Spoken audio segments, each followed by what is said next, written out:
नमस्कार दोस्तों, एजुकेशन के पिटारे में आपका स्वागत है। आज आपके लिए एडमिशन के चैप्टर का जो 8 मार्क्स का क्वेश्चन आता ही आता है, बहुत ज़्यादा इम्पॉर्टेंट है, जिसका नाम है adjustment of capital. Adjustment of capital ये टॉपिक है जो 8 मार्क्स का आपका आना ही आना है। इसे समझना ज़रूरी है। एडजस्टमेंट ऑफ कैपिटल का मतलब है आपको कैपिटल एडजस्ट करनी पड़ती है, क्योंकि पता नहीं होता कि क्या पता पुराने पार्टनर जो हैं वो कैपिटल जितनी उनको लानी है उससे कम ला रहे हैं या ज़्यादा ला रहे हैं। वो आपको क्वेश्चन करके पता लगेगा। पहले हम टॉपिक को समझेंगे। जितनी वो कम लाएंगे तो उनको लानी पड़ेगी, अगर वो ज़्यादा ला रहे हैं तो निकाल के ले जाना पड़ेगा। अब इस पॉइंट में सबसे पहले हम समझते हैं कि एडजस्टमेंट ऑफ कैपिटल में कितने मेथड्स होते हैं। 2 मेथड्स है एडजस्टमेंट ऑफ कैपिटल के। एक है कैश मेथड, ये आप देख ही रहे, ये हो गया कैश मेथड आपका, और ये हो गया आपका दूसरा करंट मेथड। ये क्वेश्चन में आपको गिवन होगा कि किस मेथड से आपको क्वेश्चन करना है, ठीक है। अगर क्वेश्चन में कुछ ना बोला हो, अगर क्वेश्चन में यही नहीं बोला किस मेथड से करना है, तो आप क्या समझोगे उसको, वो कैश मेथड है। If not given in the question, अगर आपने क्वेश्चन में यही नहीं बता रखा कि किस मेथड से क्वेश्चन को करना है, तो वो कौन सा मेथड हो जाएगा, वो हो जाएगा सर कैश मेथड, ठीक है। अब क्वेश्चन को करते कैसे हैं, 8 नंबर का क्वेश्चन पूछता कैसे है, ठीक है। फुल फ्लैश वाला क्वेश्चन है। Revaluation, partners capital, balance sheet, तीनों चीज़ बनेगी। अब क्वेश्चन को करते कैसे हैं, समझते कैसे हैं, पहले समझने से पहले इसके टॉपिक समझना ज़रूरी है, फिर हम क्वेश्चन में आएंगे, ताकि टॉपिक पहले क्लियर हो जाए कि क्वेश्चन के अंदर किया क्या जाता है, हमें करना क्या एक्चुअल में। देखो, सबसे पहली बात, जो हम रीवैल्यूएशन पहले बनाते थे, जैसे हम रीवैल्यूएशन पहले बनाते थे वैसा ही बनेगा, कोई चेंज नहीं होगा। रीवैल्यूएशन अकाउंट जैसे पहले बनता था सेम वैसा ही बनेगा, नो चेंज। जैसे हम स्टार्टिंग से बनाते हुए चल रहे हैं, कोई दिक्कत नहीं, सिंपल जो क्वेश्चन करते थे वैसा ही बनेगा। लेकिन पार्टनर्स कैपिटल जो इससे नेक्स्ट जो होता है हमारा, कौन सा होता है, partners capital account. Partners capital account क्या चेंज है पार्टनर कैपिटल में, थोड़ा सा चेंज है, वो चेंज क्या है बताता हूँ। फिर थर्ड हम बनाते हैं new balance sheet. New balance sheet में कोई ज़्यादा खास चेंज नहीं है। अब इसमें करना क्या होता है वो सुनना ज़रूरी है। अब इसके अंदर जैसे मान लो हम पार्टनर्स कैपिटल अकाउंट बनाते हैं ना, जो मैंने कहा था कि पार्टनर्स कैपिटल अकाउंट में क्या थोड़ा सा चेंज है, वो चेंज क्या है वो ध्यान से सुनना है इसमें। अब पार्टनर्स कैपिटल में चेंज क्या है, देखो सबसे पहली बात, जो पार्टनर्स कैपिटल अकाउंट है आपका, वो बनता कैसे सबको पता है। पर्टिकुलर्स, मान लो 2 पार्टनर है ए और बी, और तीसरा एक नया पार्टनर है, ठीक है जी। तीनों के कॉलम बना दिए, फिर पर्टिकुलर्स ए बी सी। जब हम बनाते थे पहले पार्टनर्स कैपिटल अकाउंट, एडजस्टमेंट से पहले जो क्वेश्चंस करते थे उसमें हम डायरेक्टली क्लोज करते थे, जो चीज़ें जहाँ आती थी दिखाते थे और सीडी निकाल लेते थे, क्लोजिंग बैलेंस वो हम निकाल लेते थे, इतना काम होता था। लेकिन यहाँ पे जो सीडी निकलेगा वो किससे निकालेंगे, हम पेंसिल से निकालेंगे, क्योंकि वो रियल वाला सीडी नहीं होता। रियल वाला सीडी खुद निकल के आएगा, क्योंकि इसमें कुछ ना कुछ चीज़ें ऐड या लेस होंगी।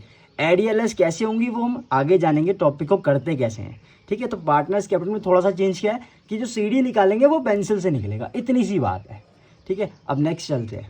देखिए, सबसे पहले हमारा काम क्या होता है, हमारा मेन मोटिव है कि हमें जब भी एडजस्टमेंट का क्वेश्चन हो तो उसमें करना क्या होता है। एक वर्किंग नोट बनाते हैं हम, ठीक है। एक वर्किंग नोट बनता है, उसमें सबसे पहला हमारा काम क्या है, कैलकुलेट द न्यू रेशियो।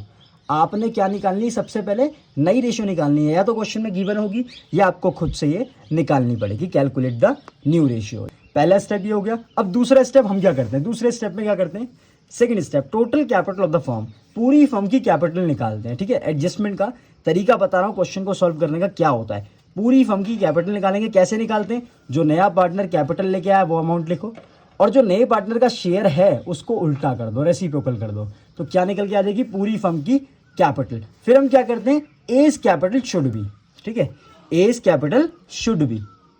अब ए की कैपिटल होनी कितनी चाहिए थी, वो कैसे निकालेंगे, जो पूरी फर्म की कैपिटल है वो यहाँ लिखी, total capital of the firm जो निकाली थी हमने, और मल्टीप्लाई किया जो पार्टनर ए है उसकी जो आपने नई रेशियो निकाली थी ऊपर, तो वहाँ पे कुछ ना कुछ रेशियो आई होगी, उसका जो शेयर होगा वो आप यहाँ पे लिख दोगे, तो क्या निकल के आएगा, एज कैपिटल शुड बी, होनी कितनी चाहिए थी, ठीक है। लेकिन बट एज प्रेजेंट कैपिटल, उसकी प्रेजेंट कैपिटल कितनी है भाई, प्रेजेंट कैपिटल जो आपने पेंसिल से सीडी निकाला था ना, पेंसिल वाला सीडी पीछे पार्टनर्स कैपिटल में, कि भैया सीडी निकालते हैं सबसे पहले किसमें, पेंसिल से निकालते हैं, क्योंकि और रियल वाला सीडी नहीं होता, उस सीडी को यहाँ लिखेंगे। फिर दोनों में करेंगे कंपेयर, ज़्यादा है या कम है, अगर ज़्यादा होगा तो वो निकाल के ले जाएगा, अगर कम होगा तो लेके आएगा, जिसका नाम क्या है, डेफिसिट और सरप्लस। जब दोनों को कंपेयर करते हैं तो यानी कि जब दोनों को कंपेयर करेंगे तो या तो डेफिसिट होगा क्योंकि वो कम लेके आया कैपिटल, अगर ज़्यादा लेके आएगा तो सरप्लस के नाम से निकाल के ले जाएगा वो। ठीक है, दोनों चीज़ सिंपल सीधी सी बात है, समझ में आ गई होगी। अब सेकंड पे चलते हैं। सेकंड हमारा पार्टनर कौन था?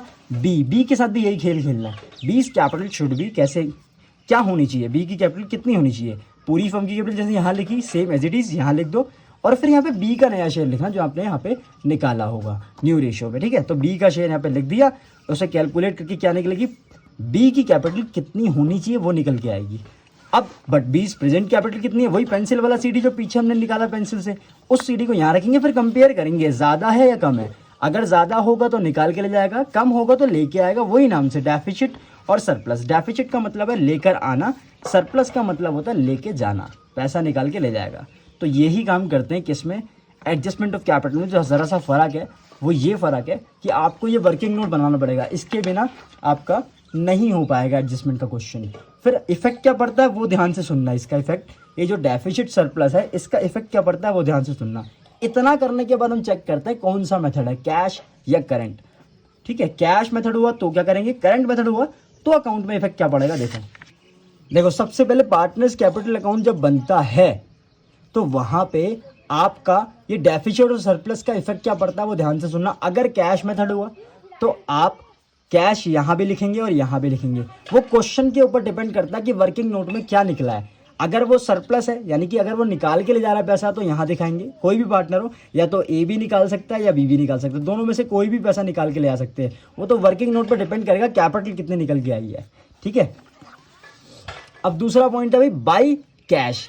अगर पैसा लेके आएगा तो यहाँ पे दिखाते हैं, या तो ए लेके आ सकता है या बी, इतना सा इफेक्ट है कैश मेथड में। लेकिन करंट मेथड हो गया तो क्या करेंगे, बस कैश की जगह करंट का नाम आ जाता है, इफेक्ट वही पढ़ना है। करंट मेथड है, कोई पैसा निकाल के लेगा तो पार्टनर करंट आ जाएगा, पार्टनर का नाम ए हो या बी हो तो एस करंट या बीस करंट। अगर वो पैसा लेके आ रहा तो बाई साइड में आप उसका नाम लिखेंगे, एस करंट या बीस करंट।